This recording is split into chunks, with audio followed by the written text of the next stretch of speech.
Hi guys, Sandra here from Create in Spain, and today's card is a pop-up. It's a very pretty, very classic sort of pop-up, and it's suitable for a lot of different occasions. Now the file that will be linked below might look a tad complicated because there are quite a few layers to it. The reason for that is because I've put in score lines, I've put in pen lines, and I've put in cut lines. So it's a little more complicated, but take it slowly and you should be okay. Now this is the basic plan for the inside of the card, and as you can see I've done the pen lines, but I haven't actually coloured it in yet. I'm going to do that in a moment. I have some print and cut butterflies to add on over the top of these, and I just put them there because it gives them a little more support if they're actually put into the cut. Now you notice that I have this weird bubbly sort of shape open behind it. Now there's a very good reason for that. When I first designed the card, I didn't put that bubble shape in. But I found after numerous attempts, and this is one of them, this is one that turned out relatively well. But I found all these little sharp bits that were here were really making it difficult to get the design off of the mat and to actually fold it properly. It was just making it a little more difficult, and it didn't look unduly tidy, I thought.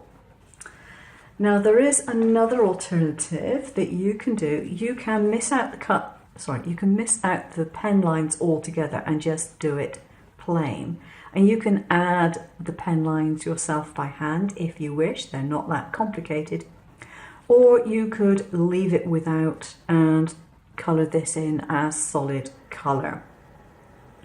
The other option is for those who want to give themselves a real task, and that is to cut it out with the shapes literally cut out as outlines, as I did with this one. Now, yes, I could do it, and I did this without putting my detail blade in, so I could have made a much better job of doing this. But I figured there are probably a lot of people who have cutting machines probably wouldn't be entirely happy doing anything quite that fine. So the lines are there. If you want to make them cut lines, you can, but other than that, just make them drawing lines or ignore them, one or the other. So first thing I want to do is to add some colour to this, and I'm just going to use a normal Crayola felt tip. Not doing any fancy colour blending on here because I've only got a few little outlines to do.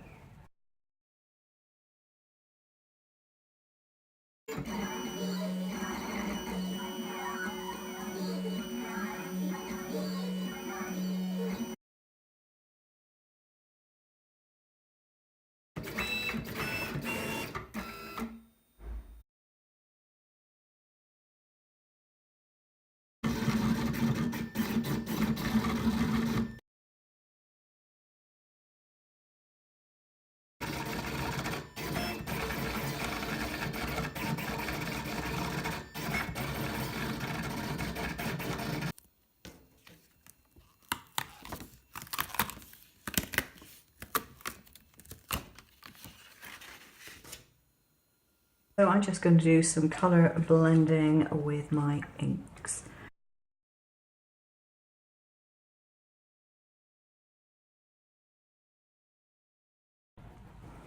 So I stuck the butterflies on, and you'll notice that the edges of these actually are free, and that's fine as long as the butterfly is stuck onto the main part. It looks quite natural if those actually don't stick flat. So when you fold it, it would be like that, and you just tuck those leaves in like so.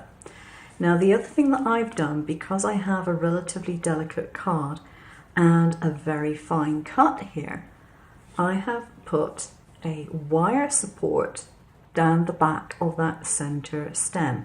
Now you can do it because it doesn't interfere with the fold line, and it's only about 3 inches long, I would guess.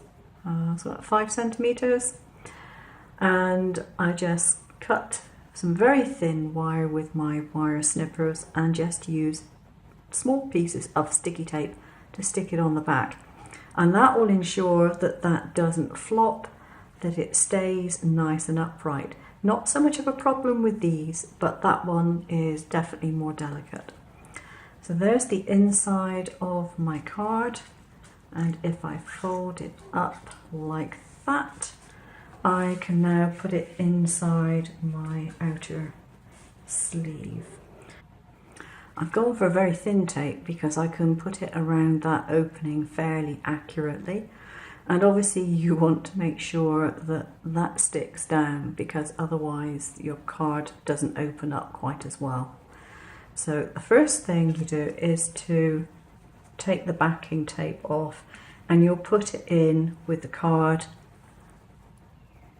like so, line it up, take the tape off the back of there, and then when that one's stuck in, you can then close that one down on top once you've got your tape on that side. But tape one side at a time, otherwise it doesn't work too well.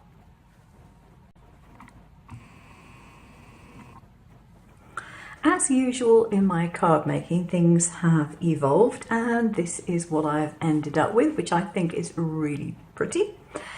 Now, if I'd have thought about it, I should have considered matching my grass area with whatever colour I was going to do in between these leaves. At the time that I did the card, I thought I was going to leave it white in between here, because when I actually first did it, I didn't think I was going to do any colouring behind it, so it's all kind of tumbled on.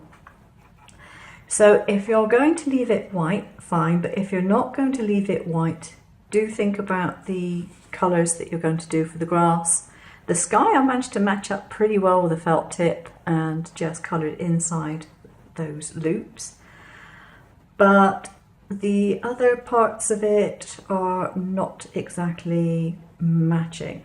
It's okay, it doesn't really matter, but if you're fussy about that kind of thing, you might want to consider it.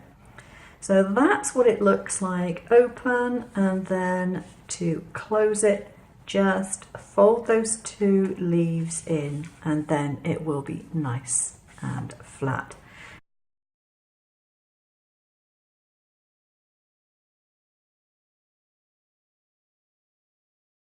Now this particular piece of patterned card I've had in my stash for ages, and I really didn't know what to do with it. It was just an offcut. So I've used that since it was butterfly themed anyway. I just stamped a very simple happy birthday sentiment, but in order to create a bit of interest, I angled this instead of putting it straight, and I think it does look a lot better for having done that.